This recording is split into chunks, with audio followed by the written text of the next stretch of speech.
welcome to Ellen Ruth Soap. I'm Ellen, and today I'm going to be making candles and wax melts, and the fragrance for the inspiration today is bourbon butterscotch. This is from Be Scented. I have my bullet notes. In soap, it says that it doesn't cause acceleration, separation, ricing. Brown means it does discolor. This is a luscious scent, so it's got a pretty good load of vanillin in here. Oh man, this smells good. And I've got this big beautiful jar here. I got it on sale. They have fabulous sales. I got it a while ago. But today is going to be candle and wax melt making, and we'll talk about that in a second. This scent is the springboard for, I was thinking of gifts. We're coming into holiday gift giving season, teachers' gifts, family, and I love a homemade gift. I think there's something really special about somebody who's taken the time to make something with their hands for a gift. I love it.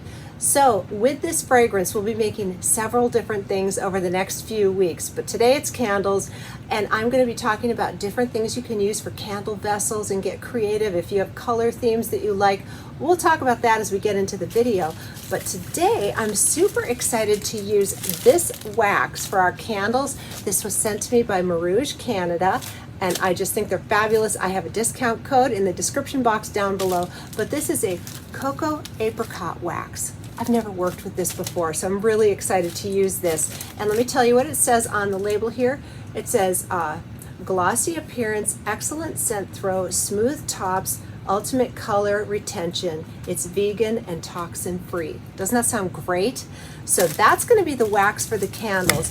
For my clamshell wax melts here, we'll get to that later in the video, I will be using my Pillar of Bliss wax from Nature's Garden, which I love for my wax melts. So again, we'll talk more about that later. But right now, let's talk about the candle and the candle wax. So I've got a couple different vessel ideas. A vessel is what you put your wax in, you know, the candle jar. That's called a candle vessel, if you didn't know that. Most people knew that. Anyway, depending on what you're using, like I've seen some really beautiful homemade candles made in teacups. So you get the saucer and the teacup, and they're just beautiful. But anytime you're picking a vessel, you have to know the width of the opening, and you measure across for the correct wicking. And that's kind of a thing, you know, putting the proper wick with the proper wax, and in the vessel size, you know, how thick the wick is will determine how fast it burns. And the melt pool, it's very complicated. There are designated candle makers here on YouTube that are so far beyond what I know how to do. So go check them out, because I am a novice candle maker, but I do love making them and using them and giving them as gifts. So we're going to muscle our way through here. And I'm excited to use this wax, and we'll talk about the melting point, how much you heat it up, all of that. We're going to get all into the wax today. So we've got the fragrance, got our plan for today. You'll be seeing this fragrance more in the future coming up. We're going to do lotion, bath bombs, soap, all that, so that at the end of it all, you could take a candle and a bath bomb and some lotion and some soap and make a beautiful handcrafted gift set to give to somebody or individually. I love it all. So let me get everything pulled together, and we're going to come back for candle making and wax melts today. All right, we are back with some of my candle making supplies. I just started pulling everything out before I made any decisions. And so today I'm going to do 3 different vessels. I'm going to do this little 8-ounce metal tin, and I love these with a wooden wick. And these wooden wicks I got from Be Scented.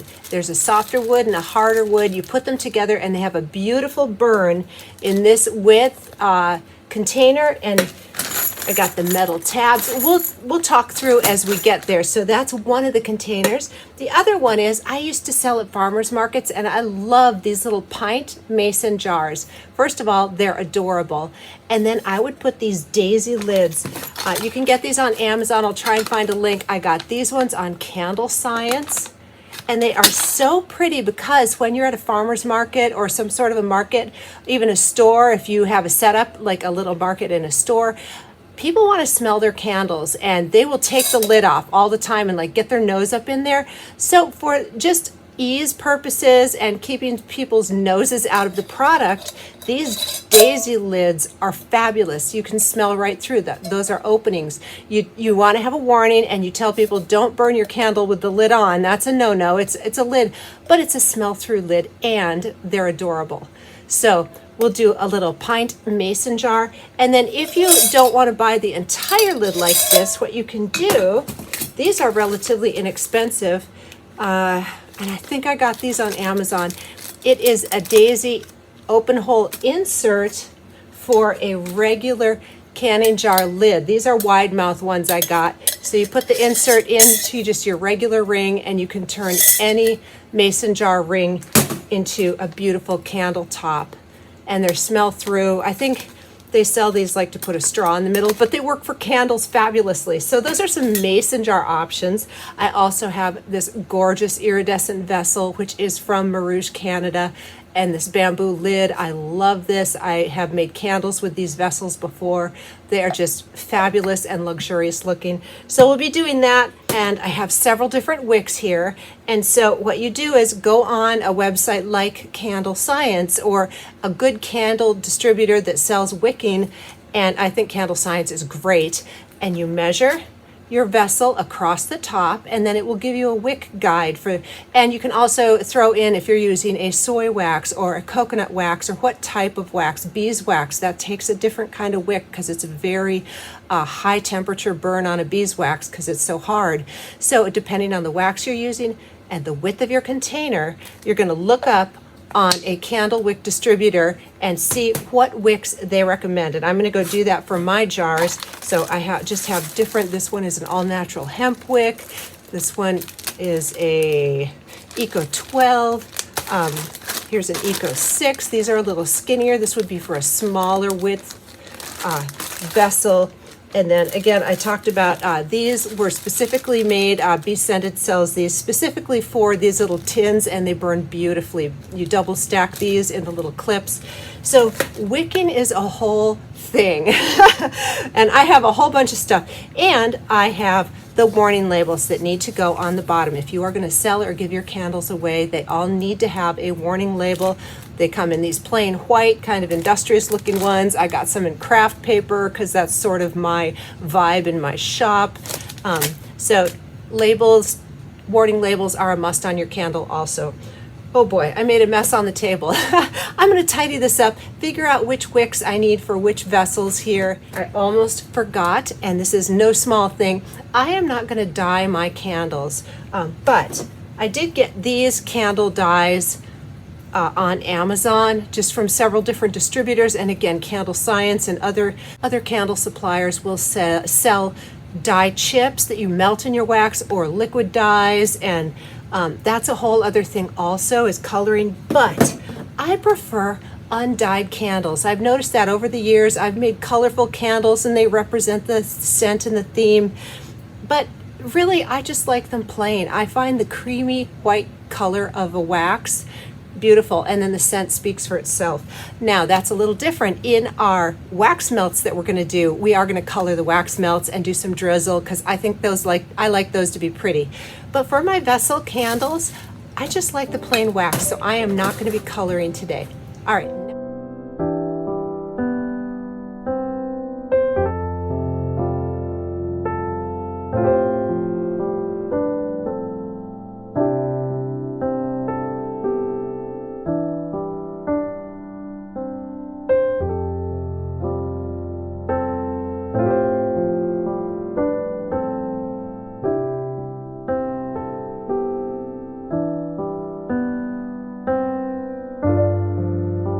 So I have my little wooden wicks all in here with the glue dots, and now I'm wicking my jars, my mason jars, and my vessel. And today I'm using from the Flaming Candle Eco 12 wicks. So I just have my little glue dots here, whoop, curly thing, and I just stick the base on there and kind of rock it around and get the glue dot picked up on my wick. And then I just come in here and center it as best I can with my eyeball, and I take my chopstick and give it a little tap down to make sure it's adhered to the bottom really well. So that wick is in there really well. And then I have These little wick holders I got on Amazon, super inexpensive. And there you go. That is wicked up and ready to go. All right, so I made an executive decision because I had that big block of wax. It was almost 5 pounds. It turned out to be a little over 80 ounces of wax. And so what I'm going to do is move to a bigger vessel here. And I just had extra mason jars. I figured I'd make a whole bunch of these candles because I have this big jar of fragrance also. So let's just go for it. I'm going to use this bigger pot and melt all of the wax down. So for this Coco-Apricot wax, it says to heat up to 90 to 200 degrees. Stir it for 1 to 2 minutes with your fragrance and pour it while it's still very hot. That gives this particular wax blend the best glass adhesion, and that's what they're recommending. And so we're going to follow the directions. They say this wax holds up to 10% fragrance. And on their website, they said with their fragrances, they like to use 7.5 to 8% fragrance. I'm probably going to go a little closer to 9 or 10 because I'm using this one, and I want these to be super strong. But don't go over 10% or you might have seepage or issues. But this wax can hold 10% of fragrance. Let me quit talking and get the rest of the wax melted up in the big pot now.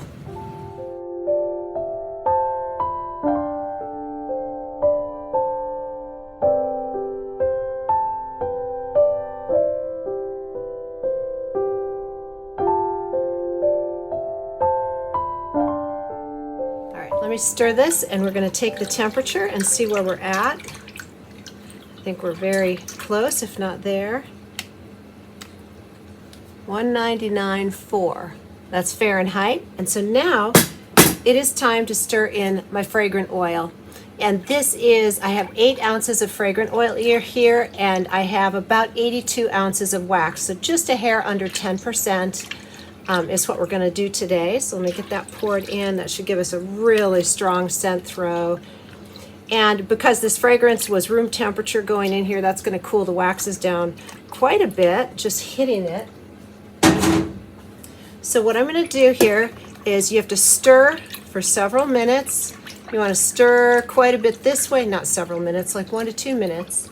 And then stop, and you want to stir the other way. You want all of the wax molecules to bond with all the fragrant oil, and so that's absolutely evenly distributed, well distributed throughout.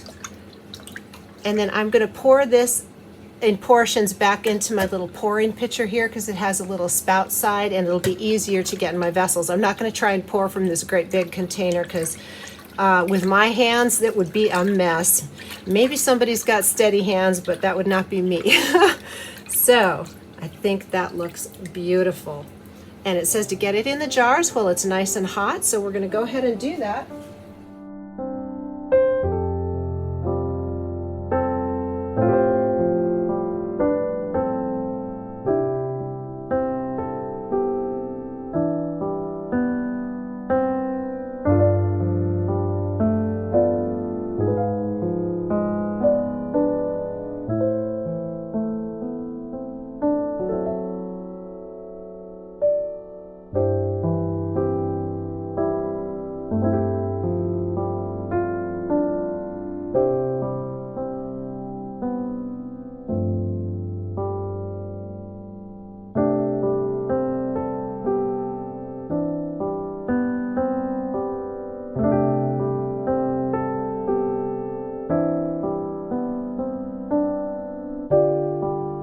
It is the next day. I just let these sit overnight. I walked away and let them set. They are all set up, and so now it's time to trim the wicks on here. And these are already the right height, and I did put just a teeny bit of an angle on them with some scissors when I put them down in. Boy, this smells good. This fragrance has a beautiful cold throw in this wax right now. I'm loving it. And cold throw means literally when your candle is sitting unlit. If you can smell it, that's the cold throw. And then as it's burning, that's the hot throw. And so the cold throw is great. The recommendation for this wax, and I want you to notice how beautiful and smooth the top is, and the glass adhesion is great. This is everything they said it would be so far, and I'm really happy. These really do well with a 1 to 2 week cure time.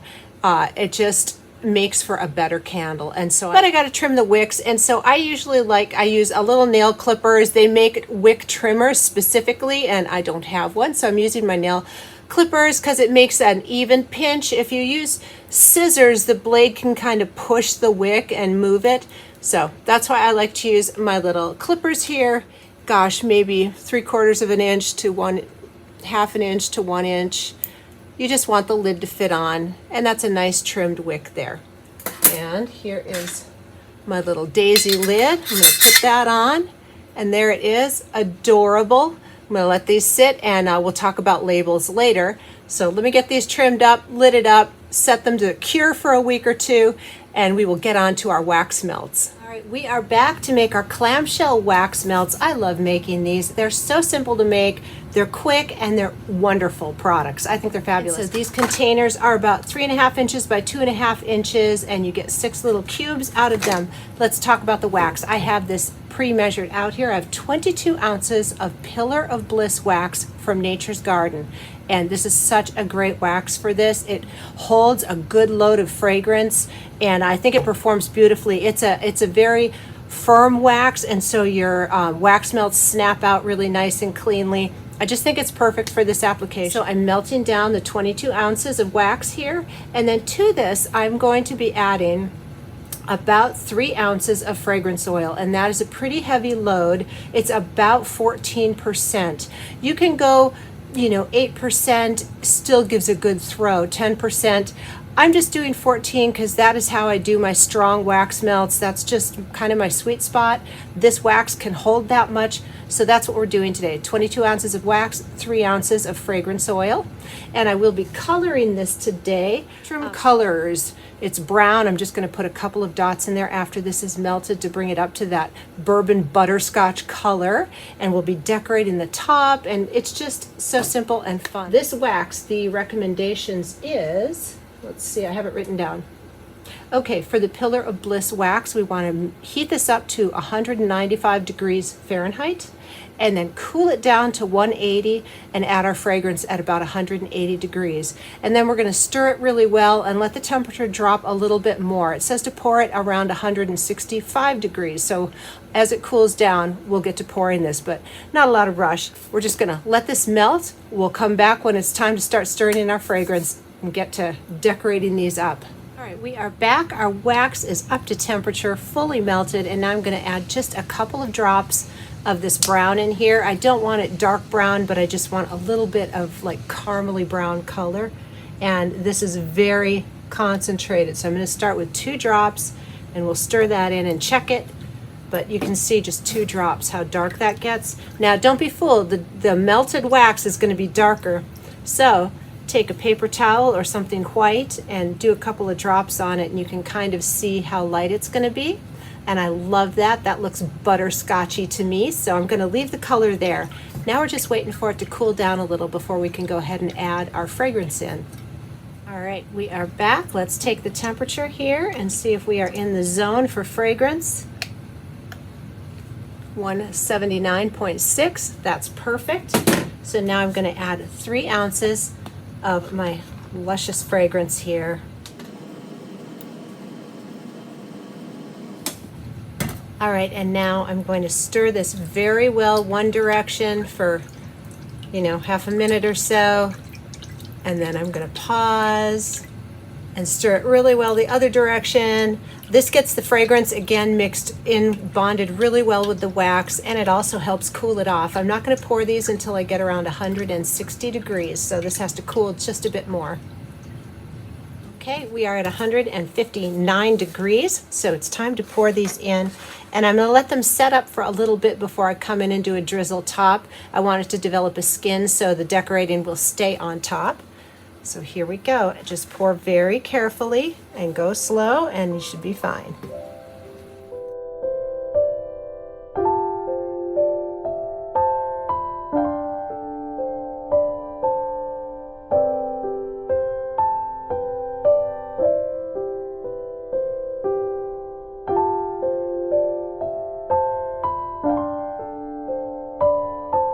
right, it's been about 10 minutes and these have a nice skin on the top. And what I did was I didn't rinse the pot out, so it has a little bit of fragrance oil left, a little bit of the colorant, but not much. And I put in, maybe 1/8 of a cup of wax in there and melted it down. And now I'm going to take one of these little pipettes and just do a drizzle on top, just because they're pretty. Why not? So that's all we're doing.